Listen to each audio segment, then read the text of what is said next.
Вы когда-нибудь слышали, чтобы преступник нападал на судью прямо во время заседания? Или как толпа разъяренных женщин забивает насильника до смерти прямо в зале суда? А может, вы слышали, когда гангстер выпил яд, узнав свой вердикт? Меня зовут Нокс, и сегодня я расскажу вам о самых громких и шокирующих смертях, которые произошли в судах по всему миру. Вы узнаете, как преступники превращали место правосудия в поле боя. А в конце я расскажу историю, которая заставит вас буквально замереть от удивления. Атака на свидетеля. Представьте себе, судебный зал, напряженная тишина, все взгляды прикованы к свидетелю. И вдруг подсудимый вскакивает, выхватывает ручку и бросается на человека, который должен дать против него показания. Это не сцена из боевика, это реальная история. И да, в следующую секунду раздались выстрелы. Как обычный судебный процесс превратился в смертельную драму? Что толкнуло этого человека на такой отчаянный шаг? И почему его история до сих пор вызывает жаркие споры? Сейчас я вам все расскажу. Сил Энджело – это имя, которое навсегда осталось в криминальной хронике США. Член уличной банды из Юты, он начинал свой путь с мелких преступлений. Уже в 14 лет он участвовал в ограблениях, а к 20 годам стал одной из ключевых фигур преступной группировки TCG, одной из самых опасных в штате. Разбой, вооруженные нападения, шантаж – все это было частью его карьеры. Но что довело его до такой ярости? Во время дачи показаний Энджело внезапно хватает ручку своего адвоката и бросается на свидетеля. Его цель очевидна – не дать свидетелю сказать ни слова. Но маршал США реагирует мгновенно. 4 выстрела, и Энджело умирает на месте. Позже его семья попыталась оспорить действия маршала, утверждая, что стрельба была излишней. Но суд оправдал действия правоохранителя, указав на угрозу для свидетеля. Этот парень обратил судебный зал в хаос, пытаясь избежать наказания. А если я скажу вам, что следующий подсудимый так не хотел в тюрьму, то пошел еще дальше? Майкл Марин. Майкл Марин был человеком, который привык брать от жизни все. Успешный трейдер с Уолл-стрит. Он сколотил состояние, путешествовал по миру, покорял самые высокие вершины, включая Эверест, и собирал произведения искусства. Его жизнь казалась идеальной. Роскошный особняк в Аризоне, картины Пикассо на стенах, Роллс-Ройс в гараже. Но за этой картинкой скрывалась история о долгах, отчаянии и, в конечном итоге, катастрофе. 2009 год. Майкл поджигает свой особняк. Не ради шоу, а ради страховки. Сценарий был продуман до мелочей. 4 небольших очага возгорания, костюм для дайвинга, чтобы выбраться из огня, и эффектное интервью из больничной койки о чудесном спасении.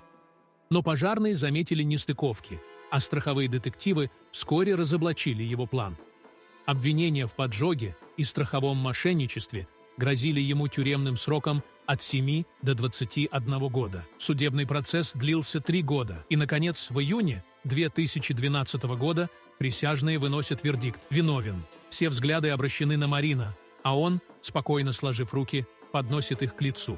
Через несколько минут он начинает судорожно дышать, падает на пол и умирает. Позже эксперты выяснили, что он принял цианид, яд, который убивает почти мгновенно. Полиция нашла в его машине предсмертное письмо сыну. Марин был готов к такому исходу заранее, словно знал, что другого пути для него нет. Эта смерть вызвала множество обсуждений. Одни говорили о том, как судебные разбирательства могут довести человека до крайней точки. Другие – о цинизме и готовности пойти на все ради денег. Но остается вопрос. Действительно ли тюрьма пугала Марина сильнее, чем смерть? А что вы думаете? Пишите свои мысли в комментариях, а впереди вас ждет еще одна невероятная история. Убийство в стиле блокбастера. Очень интересный случай произошел в одном из российских городов. В зале суда присутствовал обвиняемый, молодой человек с большим количеством связей и денег. Он совершил страшное преступление и изнасиловал 14-летнюю девочку. Против него выступал отец той самой девочки, бывший военный, ветеран афганской войны. И это очень важный факт, о котором точно не стоит забывать. Так вот, как оказалось, влиятельные родственники еще до самого суда пытались подкупить отца. Они ему предлагали большие деньги за то, чтобы тот забрал заявление из полиции. Но он никак не соглашался на это. Так что сторона защиты пошла другим путем и послала к нему несколько мужчин, чтобы решить вопрос силой. Естественно, с бывшим военным это не сработало. Напавшие на него мужчины сами получили по лицу. И, исходя из таких поступков, отец пострадавшей и решил, что никакого правосудия не будет. Он начал готовиться к суду, но крайне необычным путем. Он нашел инструкцию по изготовлению метательных ножей и сделал их самостоятельно. Проще было бы купить их, но тогда его могли бы отследить. Он также долгое время тренировался, так что не было сомнения, что в нужный момент он попадет в цель. В зале суда, сразу после вынесения приговора, который, как и предполагалось, был слишком мягкий, отец пострадавшей вскочил и бросил в насильника несколько ножей.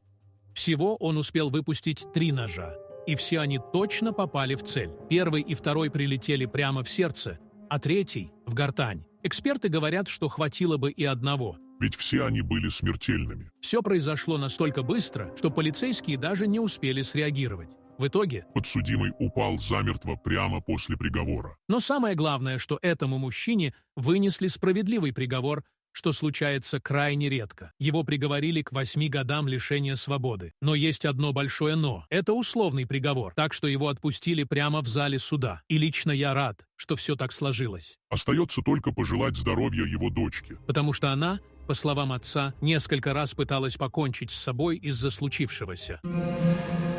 Справедливость восторжествовала. Ну, а герой следующей истории, как по мне, достоин уважения. В общем, одним днем мужчина из Дагестана узнал, что его 14-летнего сына, который катался на скутере, насмерть сбил автомобиль. Естественно, эта история потрясла весь район, в котором это и произошло. Но для семьи погибшего это был, пожалуй, самый ужасный день. И единственное, что хоть как-то могло бы помочь в этой ситуации, это справедливость, чтобы убийца понес серьезное наказание. Правда, этому, судя по всему, не было суждено исполниться. Как оказалось, за рулем был 21-летний сын бывшего прокурора. Да и в придачу к этому он был внуком экс-директора местного коньячного завода. В общем говоря, очень влиятельный молодой человек из крайне обеспеченной семьи. И тут было всем понятно, что в условиях судебной системы Дагестана этому парню ничего бы не грозило. Собственно, такого же мнения был и отец погибшего. Во время суда было понятно, что всех просто подкупили. Судья за подобное преступление вынес приговор – 1,5 года, и нет, не лишение свободы, а лишь ограничение, то есть мужчина просто должен был жить в одной квартире, никуда не переезжать и соблюдать некоторые меры ограничения. И это, по сути, за убийство, настоящий ужас. Отец, естественно, был полностью с этим не согласен, но он был готов к такому, поэтому принес с собой огнестрельное оружие и расстрелял молодого парня и его адвоката. Эти двое погибли на месте. И, как мне кажется, лишь в этом случае справедливость восторжествовала. Правда, отцу теперь придется отвечать за убийство, и, скорее всего, ему светит пожизненный срок. Но что, если человек не пытается защитить честь своей семьи, а просто теряет контроль из-за обиды и злости? Убил женщину в зале суда. Судебное заседание. Все спокойно, участники слушают вердикт. И вдруг мужчина вскакивает с места, выхватывает нож и наносит удары женщине, сидящей в нескольких метрах от него. Паника, крики, кровь. Начало этой истории произошло в 2008 году на одной из детских площадок с небольшого конфликта. Один папаша поругался с другой мамашей. Суть всего произошедшего максимально абсурдна. Женщина попросила уступить ее ребенку качели, а мужчина в ответ на это начал ругаться и обзывать ее исламисткой, террористкой и развратной женщиной. Ну, вы знаете эти конфликты на детских площадках. Они же всегда такие. Так вот, вся история продолжилась в суде. Ведь оскорбленная мамаша решила обратиться в полицию из-за произошедшего. И в конце этого же года суд признал мужчину виновным и установил ему штраф в 800 евро. Почему-то папаша не согласился с наказанием, и он решил обжаловать это дело в суде вышестоящей инстанции. Ну а то, что произошло там, повергло всех в шок. В зале суда находилась непосредственно женщина, которую этот мужик обзывал, ее муж, а также присяжные с полицейскими. И в один момент этот самый бойкий папаша решил, что штраф в 800 евро слишком велик, а раз суд не хочет обжаловать это решение, то нужно, чтобы справедливость восторжествовала. Он просто вскочил, подбежал к этой женщине и нанес несколько ножевых ранений. Так, помимо этого, он еще ранил ее мужа и несколько других людей. Прибывшие на место происшествия медики могли лишь констатировать смерть женщины. А вот другим пострадавшим повезло больше, ведь они смогли выжить во время этой бойни. Ну а на вопрос, Как мужчина мог пронести холодное оружие в зал суда? ответил представитель этого самого суда. Как оказалось, в случае проведения заседаний по гражданским процессам не предусматривается вообще никакая охрана. Так что при желании этот психопат мог бы и гранату пронести. В общем, настоящий ужас. Дэвид Парадайз. А вот Дэвид Парадайз оказался не столь удачливым. Во время ссоры со своей девушкой он нанес ей тяжелые увечья, из-за которых она скончалась. Естественно, за подобное он загремел на скамью подсудимых. Но то, что с ним происходило дальше, поражает меня в шок. Дело в том, что перед одним из заседаний он решился убить судью. Он подошел к нему сзади и начал наносить тяжелые увечья каким-то острым предметом. В происходящее достаточно быстро вмешалась полиция. Офицер достал пистолет и выстрелил в подсудимого. Самое интересное, что убить судью у него не вышло. Хоть ранений и было много, врачи смогли помочь пострадавшему. Он даже в себя пришел достаточно быстро. А вот сам Дэвид не пережил того нападения. Огнестрельные раны были смертельные. Так что он скончался прямо в зале суда. Спор из-за ребенка. Но лично меня поражает следующая история. Казалось бы, что может произойти из-за обычной семейной ссоры. В эстонском городе Йихве суд рассматривал самое банальное гражданское дело об установлении отцовства. 24-летняя девушка требовала признать одного мужчину отцом своего сына. Правда, до самого разбирательства дело так и не дошло. Почему? Да потому, что этот мужчина просто взял, достал револьвер из кармана и в упор застрелил девушку. Но и после этого он не остановился и прикончил ее мать. Видимо, он не очень-то любил эту девушку. Или она вместе со своей мамой просто хотели оклеветать его. В любом случае, мужчина сделал задуманное. А после просто положил пистолет на стол, спустился на этаж ниже и сдался полиции. О том, что с ним было дальше, история, к сожалению, умалчивает. Ну, а я считаю, что подобный поступок никак нельзя оправдать. Ладно бы, он поступил по справедливости, как и в предыдущих случаях. Но здесь все наоборот. Толпа расправилась над насильником. Еще один подобный случай произошел в индийском городе Нагпур. Правда, там история намного короче. Да и я, конечно же, осуждаю то, что произошло во время этого заседания. Но мне кажется, что так оно и должно было произойти рано или поздно.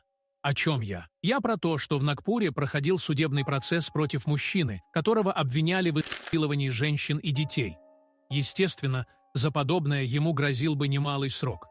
Но, как это часто бывает, связи и деньги могли бы ему помочь избежать серьезного наказания. Так что общество решило взять все в свои руки. Во время заседания в зал ворвалась толпа из женщин и детей. Всего насчитали около 20 человек, из которых 14 было взрослыми, а остальные – несовершеннолетними. Вполне возможно, что все это были родственники пострадавших. Так вот, ворвались они не просто так. Все они были вооружены ножами и другими острыми предметами. И, как вы уже могли догадаться, их целью был тот самый мужчина, которому вот-вот должны были вынести приговор. В результате полученных ранений мужчина скончался. У медиков не было ни единого шанса его спасти. А вот что стало с нападавшими, неясно. Ведь по некоторым данным, всем им удалось скрыться после нападения. В общем, общество устроило самый настоящий самосуд. Брайан Николс. Брайан Николс превратил зал суда в кровавую бойню. Подсудимый, которому грозило пожизненное заключение, не просто сбежал. Он устроил настоящую охоту на людей. Все началось с того момента, когда ему снимали наручники для переодевания. Николс ударил охранника, забрал у него ключи от сейфа с оружием, вытащил пистолет и начал убивать. Первой жертвой стал судья, который должен был вынести приговор. Николс зашел в зал, хладнокровно выстрелил ему в затылок и направился искать свою бывшую девушку, которую ранее изнасиловал. Ее спасло лишь то, что она опоздала на заседание. Но Николс не остановился. Он убил еще 2 человек, прежде чем полиция смогла его задержать. Его приговор – 3 пожизненных срока. Вопрос только в одном. Стоила ли такая ярость и попытка побега тех жизней, что он забрал? Последний я хотел бы рассказать историю из итальянского зала суда. В общем, один молодой человек решил по какой-то причине убить свою бывшую жену прямо на заседании. И самое страшное, как мне кажется, тут то, что этот суд был очень хорошо защищен. В нем были металлоискатели и рентген. В общем, прямо в суде, во время ярого спора со своей бывшей женой, Он выхватил пистолет и произвел несколько выстрелов в нее и ее дядю. в результате происшествия погибло 3 человека, ведь прибывшая на место полиция застрелила самого мужчину. И это еще один случай, доказывающий, что не зря во всем мире столь серьезно заботятся о нашей с вами безопасности. А как вы думаете, какой из этих случаев можно было бы оправдать? Лично мне кажется, что нельзя было обвинять того мужчину, что убил подсудимого метательными ножами в зале суда с профессиональной точностью. А знаете, где еще нужны профи? В нашей команде. Друзья, у вас есть возможность попасть в нашу команду. Если вы владеете навыками видеомонтажа, можете озвучивать ролики на русском, английском и других языках. Или же пишите интересные сценарии. Мы будем рады с вами поработать. Пишите в Telegram-бота, ссылка в описании. И спасибо вам за просмотр.